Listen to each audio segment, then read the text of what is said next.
নিষিদ্ধ সংগঠন ছাত্রলীগ তারা সেখানে কি অরাজকতা করেছে, সেখানে পুলিশের গাড়িতে আগুন দিয়েছে, পুলিশকে আহত করেছে, এমনকি জিওনোর গাড়ি ভেঙে চুরমার করে দিয়েছে। আমার প্রশ্ন, অন্তর্বর্তী সরকারে যারা আছে তারা কি আঙুল চুষছেন? তাদের কি কোনো কাজ নাই? এদেশের সকল শ্রেণী পেশার মানুষের নিরাপত্তা দেওয়ার দায়িত্ব অন্তর্বর্তী সরকারের। অন্তর্বর্তী সরকার যদি নিরাপত্তা না দিতে পারে তাহলে জনগণের কাছে ক্ষমতা হস্তান্তর করে চলে যান। আপনারা নিরাপত্তা দিতে পারবেন না, নির্বাচন নিয়ে নতুন নতুন তামাশা করবেন, ষড়যন্ত্র করবেন, এদেশের মানুষ সেটা মেনে নেবে না।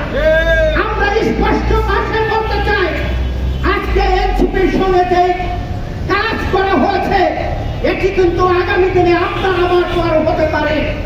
কারণ শেখ হাসিনা পালিয়েছে, শেখ হাসিনার বেতন তারা পালায় নাই। গোপালগঞ্জে যারা এই ধরনের ঘটনা ঘটিয়েছে তাদেরকে বলতে চাই, আপনারা পুলিশের গাড়ি ভাঙেন আর আপাকে দেখান, আপা আমরা দেখেন কি করছে। আপনার আপা সারা বাংলাদেশে আওয়ামী লীগের লোককে বিপদে ফেলে দিল্লিতে মোদির কোলে আরাম আয়েশ করছে। আপা আসবে না, আপনারা শান্তিতে থাকতে পারবেন না। অন্তর্বর্তী সরকারের স্পষ্ট ভাষায় বলতে চাই, আজকে যে ঘটনা হয়েছে এই ঘটনার নিন্দা জানাই, প্রতিবাদ জানাই। 24 ঘন্টার মধ্যে অন্তর্বর্তী সরকার যদি এই ছাত্রলীগ আওয়ামী লীগকে গ্রেফতার না করতে পারে আমরা অন্তর্বর্তী সরকারের পদত্যাগের দাবিতে রাজপথে সোচ্চার থাকবো। আপনারা সরকারে থাকবেন, কোন নেতা নেত্রীর জীবনের নিরাপত্তা দিতে পারবেন না, সেই সরকারে আপনাদের থাকার কথা না। আমি যে কথা বলে শেষ করতে চাই, আজকে কিছু কিছু রাজনৈতিক দল দেশনেত্রী বেগম খালেদা জিয়া, তারেক রহমান, বিএনপিকে নিয়ে গুরুত্বপূর্ণ বক্তব্য দিচ্ছেন। এনসিপির নেতারা যেই মাঠপথ কর্মসূচি দিয়েছে, আজকে সেই কর্মসূচি বিনোদনের রূপ নিয়েছে।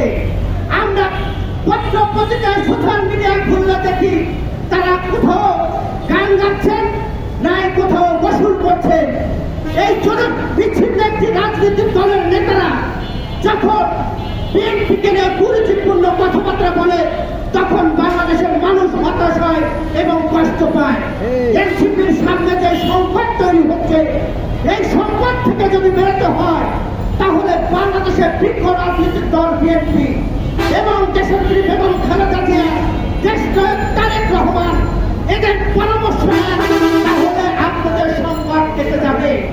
আজকে আপনাদের বিনোদনে যে দল পরিণত হয়েছে, আপনাদের নাচ গান গোসল দেখে বোঝা যায় ছেলে মানুষটা কতটুকু লোভনীয় পেয়েছে। আপনাদের অভিজ্ঞতা নাই, আপনারা ইনম্যাচুর, আপনারা রাজনীতিতে এখনো ম্যাচুর হন নাই।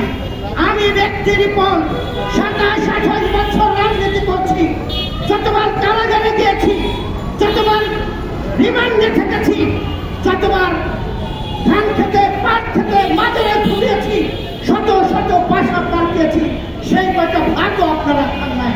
যার কারণে আজকে গোপালগঞ্জে এক পরিণতি আপনাদের উচিত হবে, আমি একজন রাজনৈতিক কর্মী হিসাবে অনুরোধ করব, আহ্বান জানাবো, আপনারা ঢাকাতে এসে দেশনেত্রী বেগম খালেদা জিয়া এবং তারেক রহমানের পরামর্শ নিয়ে পরবর্তী কর্মসূচি দেবেন, তাহলে আপনাদের কর্মসূচি সফল হবে। তা না হলে আওয়ামী সন্ত্রাসীরা ঘুরিয়ে দেবে আপনাদের সকল সমাবেশ। সকলকে ধন্যবাদ জানিয়ে আমি আমার কথা শেষ করছি। দেখা হবে রাজপথে, ইতিহাস। আল্লাহ হাফেজ। এ পর্যায়ে বক্তব্য নিয়ে আসবেন আজকের প্রধান অতিথি, গণমানুষের নেতা, আমাদের সকলে